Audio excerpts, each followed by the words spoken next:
How to log into Hawaiian Air credit card.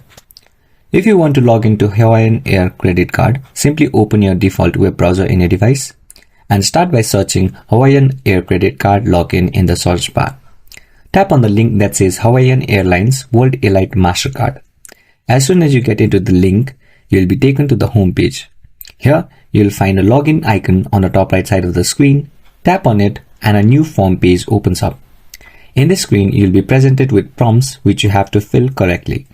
You'll be asked about your username in the username space and enter your password in the password section. Then check right on Remember Me. Finally tap on Login and Continue. In case you forgot your username and password, then tap on the link and you can even check your application status and even sign up for access as well. And this was everything you need to know about logging into Hawaiian Air credit card account. If you find this video helpful, please make sure to like and subscribe to our channel.